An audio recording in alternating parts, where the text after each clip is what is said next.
Come, O Lord, and set us free. Amen. Please be seated. Advent often begins with an admonition to wait patiently. I'm not good at patience. I never have been. I can't tell you how grateful I am to be back in the church this Sunday. I have been done waiting out the construction. In fact, I was ready to be back about 2 Sundays after we started worshiping in the parish hall.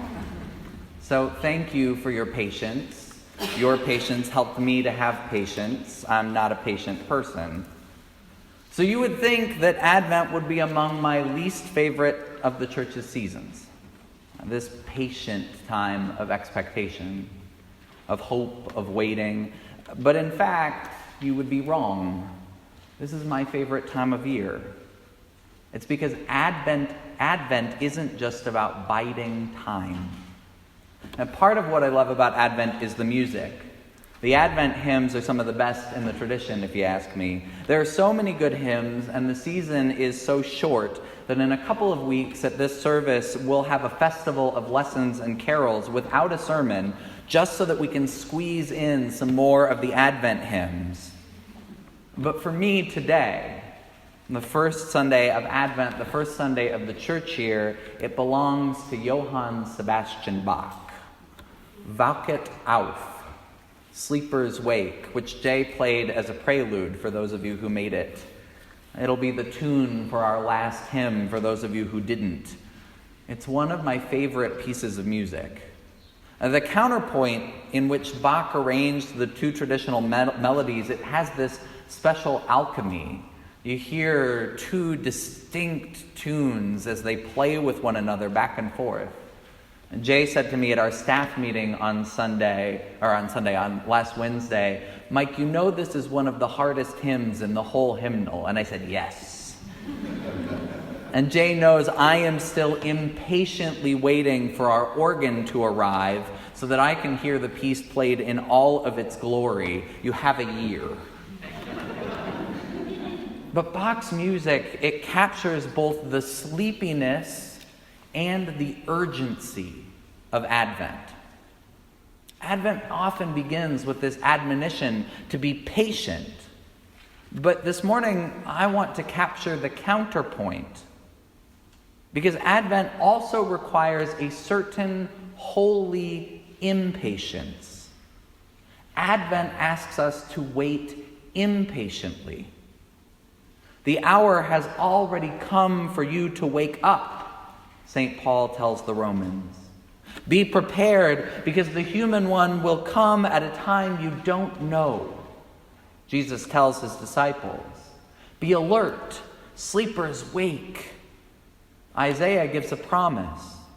They will beat their swords into iron plows and their spears into pruning hooks.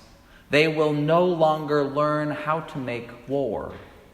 We should be impatient for that day. Advent asks us to take a fearless inventory of where we are, of all the ways that our world is off course. We live in difficult times. We live with a great deal of injustice. Our neighbors are suffering. Advent asks us to take stock. Advent asks us what we will do. The Reverend Dr. Peter Gomes, one of my favorite preachers, he was the first black preacher to hold the office of pastor at Harvard's Memorial Church. And he used to talk about his father's work as a cranberry farmer. And he said this: the farmer lives in proximity to 2 ultimate truths, which are held in balance by the authority of his own experience. Ultimate truth number 1 is that the harvest is the result of incredible patience. And ultimate truth number 2 is that the harvest is the result of incredible work. The harvest is the result of both incredible patience and incredible work. Idle farmers don't gather great harvests. What is worth waiting for is also worth working for.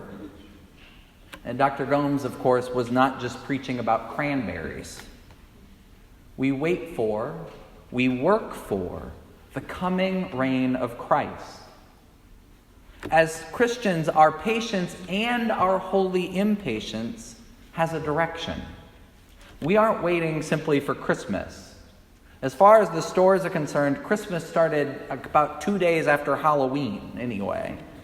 We're not just waiting for the baby Jesus to appear in our manger scenes.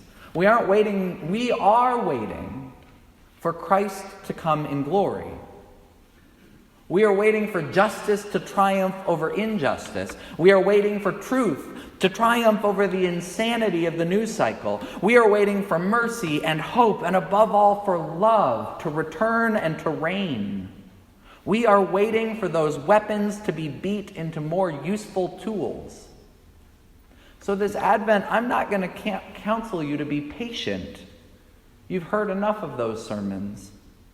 Instead, I say, be impatient. Be impatient for the coming reign of love. Be impatient for Christ to reign in glory. Let your impatience fuel your work, your diligence. Dr. King said it better than I ever could.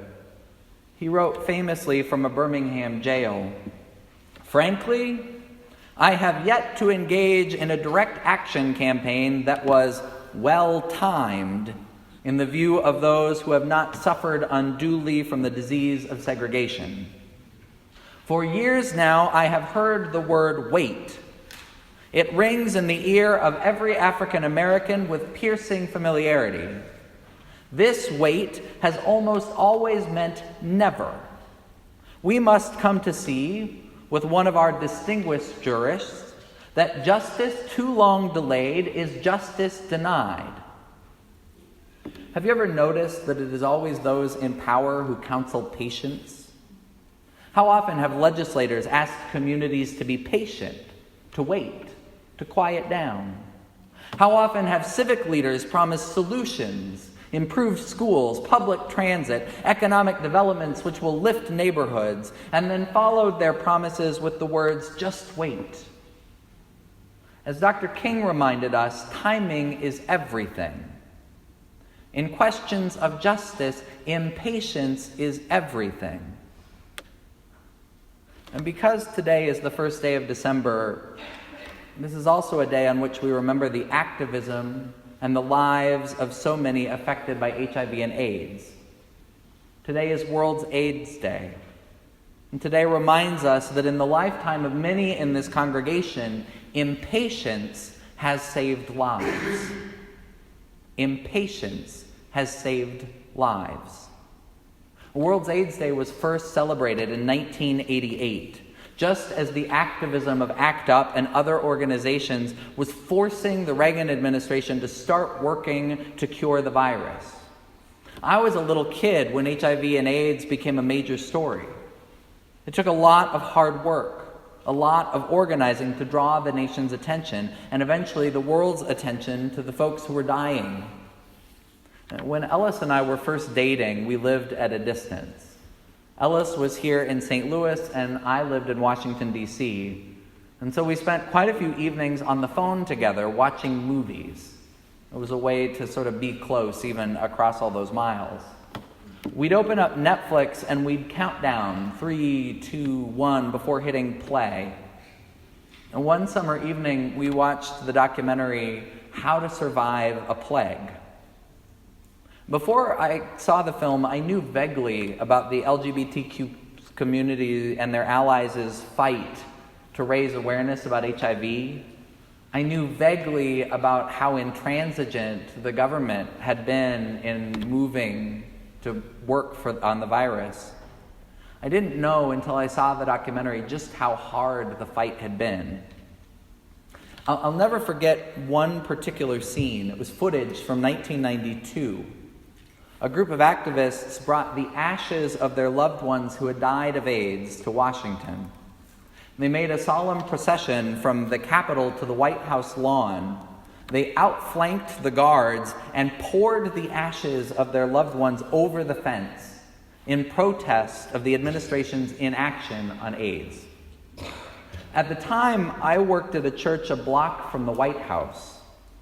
And the next day, I was assigned to the daily noon mass. I couldn't get the images from the documentary out of my head, so I left my office about an hour before the service, and I walked around the perimeter fence. I brought my prayer book, and when I reached the back of the White House, the fence nearest the ellipse, nearest the National Mall, I paused and I prayed some of the prayers that are said at a graveside. As I was praying, I realized that the prayers were for me. I needed to know this story. I didn't know how holy the ground there was. I can be prone to frustration. I can be prone to a sense that there is little that I can do in the face of so much injustice. I get frustrated. I needed to know about my forerunners, about how facing loss, facing death, they chose defiance and hope. That story of the activists who took the bodies of their loved ones, the ashes of their loved ones, and offered them as protest in defiant hope. It changed the way I saw the block on which I worked. There at the back of the fence, I realized that the dead didn't need my prayers. The ground was already holy. It had been made holy by the love, the faithfulness, and the action of those who fought back, who forced our government to fund research and to lead the way in the creation of life-saving HIV therapies. I hope someday that there is a memorial on the South Lawn right at the fence line, a reminder for the nation of the fierce love and impatience of the LGBTQ plus folks and their allies who organized to fight AIDS. Today we celebrate restlessness. We celebrate creativity and anger that forced our government to move, to recognize the suffering of a people they once tried to ignore. Today we commit ourselves again to the active prayer that one day no one will die of this disease and no one will be forgotten. I know we're in a season that's typically associated with patience. But this Advent, remember how holy impatience has saved lives. Be alert. Stay awake. The world is already rushing on toward Christmas. In this season, the world is content with nostalgia and consumption. Don't settle. Don't settle for the shallow, saccharine version of the season. Dig deeper. Christ's coming is more consequential than any Black Friday sale, than tinsel, than tinny holiday music. Advent promises a deeper, defiant hope.